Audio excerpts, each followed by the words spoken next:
जय श्री कृष्णा। आइए सुनते हैं मंगलवार के दिन हनुमान जी की कथा। हनुमान जी ने कैसे गरुड़, सुदर्शन चक्र तथा सत्यभामा के घमंड को तोड़ा।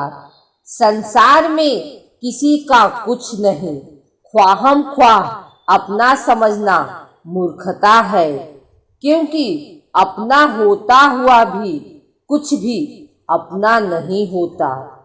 इसलिए हैरानी होती है, घमंड क्यों, किस लिए, किसका।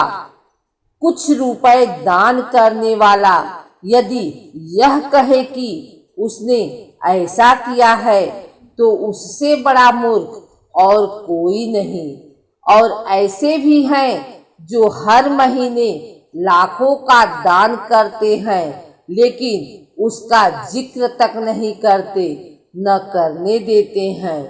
वास्तव में जरूरतमंद और पीड़ित की सहायता ही दान है, पुण्य है।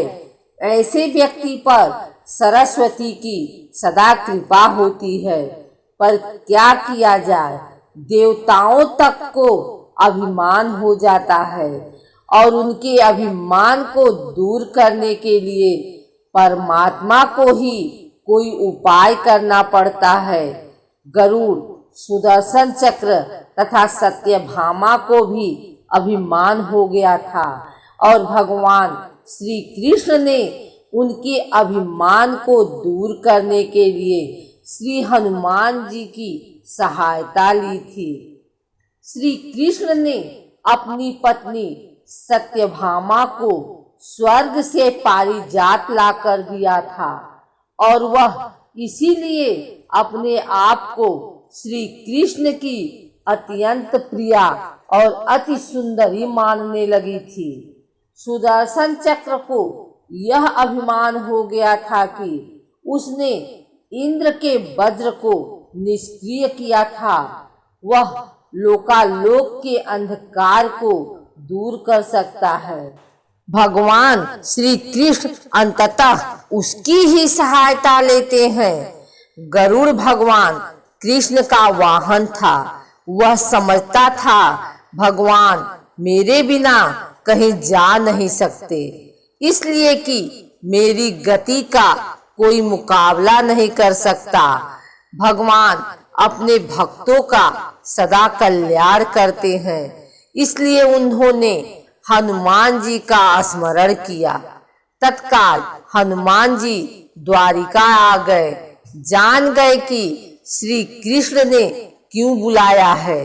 श्री कृष्ण और श्री राम दोनों एक ही हैं। वह यह भी जानते थे, इसीलिए सीधे राज दरबार नहीं गए, कुछ कौतुक करने के लिए उद्यान में चले गए।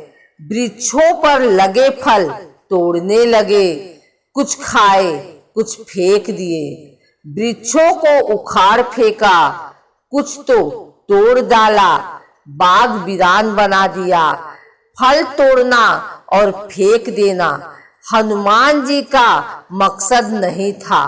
वह तो श्री कृष्ण के संकेत से कौतुक कर रहे थे। बात श्री कृष्ण तक पहुंची। किसी बानर ने राजोद्यान को उजाड़ दिया है, कुछ किया जाए।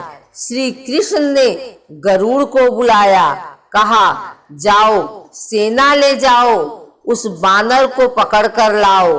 गरुड़ ने कहा प्रभु, एक मामूली बानर को पकड़ने के लिए सेना की क्या जरूरत है, मैं अकेला ही उसे मजा चखा दूंगा।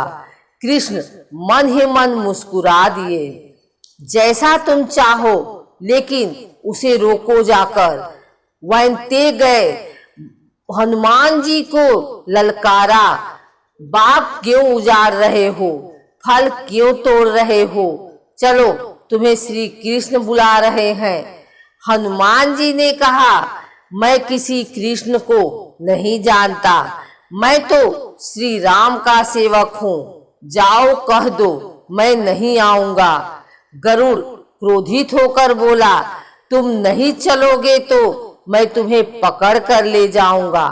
हनुमान जी ने कोई उत्तर नहीं दिया। गरुड़ की अनदेखी कर वह फल तोड़ते रहे। गरुड़ को समझाया भी, बानर का काम फल तोड़ना और फेंकना है। मैं अपने स्वभाव के अनुसार ही कर रहा हूँ। मेरे काम में दखल न दो। क्यों झगड़ा मोल लेते हो? जाओ, मुझे आराम से फल खाने दो। गरुड़ नहीं माना। तब हनुमान जी ने अपनी पूंछ बढ़ाई और गरुड़ को दबोच लिया। उसका घमंड दूर करने के लिए कभी पूंछ को ढीला कर देते, गरुड़ कुछ सांस लेता और जब कसते तो गरुड़ के मानो प्राण ही निकल रहे हो। हनुमान जी ने सोचा, भगवान का वाहन है, प्रहार भी नहीं कर सकता, लेकिन इसे सबक तो सिखाना ही होगा। पूंछ को एक झटका दिया और गरुड़ को दूर समुद्र में फेंक दिया। बड़ी मुश्किल से वह गरुड़ दरबार में पहुंचा। भगवान को बताया, वह कोई साधारण बानर नहीं है, मैं उसे पकड़कर नहीं ला सकता। भगवान मुस्कुरा दिए। सोचा, गरुड़ का घमंड तो दूर हो गया, लेकिन अभी इसके बेग के घमंड को चूर करना है।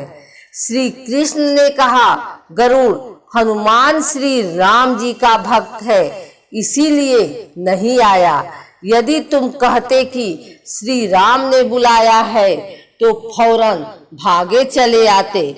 हनुमान अब मलय पर्वत पर चले गए हैं। तुम तेजी से जाओ और उससे कहना, श्री राम ने उन्हें बुलाया है। तुम तेज उड़ सकते हो, तुम्हारी गति बहुत है, उसके साथ ही ले आना। गरुड़ वेग से उड़े मलय पर्वत पर पहुंचे। हनुमान जी से क्षमा मांगे। कहा भी, श्री राम ने आपको याद किया है, अभी आओ मेरे साथ, मैं तुम्हें अपनी पीठ पर बिठाकर मिनटों में द्वारिका ले जाऊंगा। तुम खुद चलोगे तो देर हो जाएगी। मेरी गति बहुत तेज है, तुम मुकाबला नहीं कर सकते। हनुमान जी मुस्कुराए, भगवान की लीला समझ गए। कहा, तुम जाओ, मैं तुम्हारे पीछे ही आ रहा हूँ। द्वारिका में श्री कृष्ण राम रूप धारण कर सत्यभामा को सीता बना सिंहासन पर बैठ गए। सुदर्शन चक्र को आदेश दिया, द्वार पर रहना, कोई बिना आज्ञा अंदर न आने पाए। श्री कृष्ण समझते थे कि श्री राम का संदेश सुनकर तो हनुमान जी एक पल भी रुक नहीं सकते, अभी आते ही होंगे। गरुड़ को तो हनुमान जी ने विदा कर दिया और स्वयं उससे भी तीव्र गति से उड़कर गरुड़ से पहले ही द्वारिका पहुंच गए। दरबार के द्वार पर सुदर्शन ने उन्हें रोककर कहा, बिना आज्ञा अंदर जाने की मनाही है। जब श्री राम बुला रहे हों तो हनुमान जी विलंब सहन नहीं कर सकते। सुदर्शन को पकड़ा और मुंह में दबा लिया। अंदर गए। सिंहासन पर श्री राम और सीता जी बैठे थे। हनुमान जी समझ गए। श्री राम को प्रणाम किया और कहा, प्रभु आने में देर तो नहीं हुई? साथ ही कहा, प्रभु माँ कहाँ है आपके पास? आज यह कौन दासी बैठी है? सत्यभामा ने सुना तो लज्जित हुई, क्योंकि वह समझती थी कि कृष्ण द्वारा पारिजात लाकर दिए जाने से वह सबसे सुंदर स्त्री बन गई है। सत्यभामा का घमंड चूर हो गया। उसी समय गरुड़ तेज गति से उड़ने के कारण हांफते हुए दरबार में पहुंचा।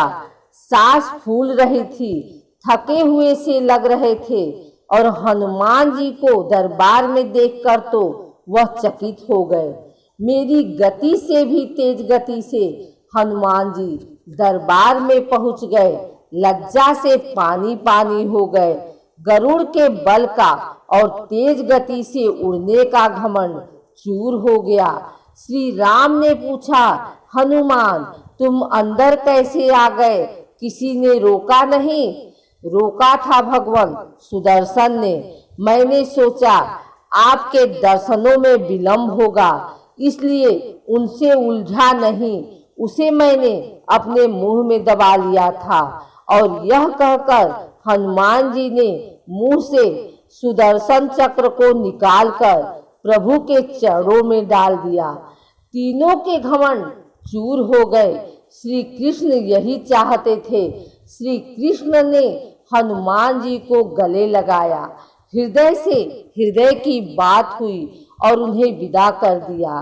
परमात्मा अपने भक्तों के अपने निकष्टों में अभिमान रहने नहीं देते।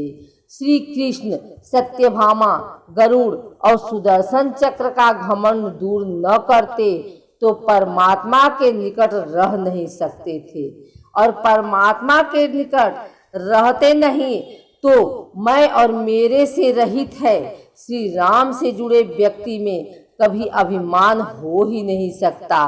न श्री राम में अभिमान था, न उनके भक्त हनुमान में। न श्री राम ने कहा कि मैंने किया है, और न हनुमान जी ने ही कहा कि मैंने किया है। इसलिए दोनों एक हो गए, न अलग थे न अलग रहे।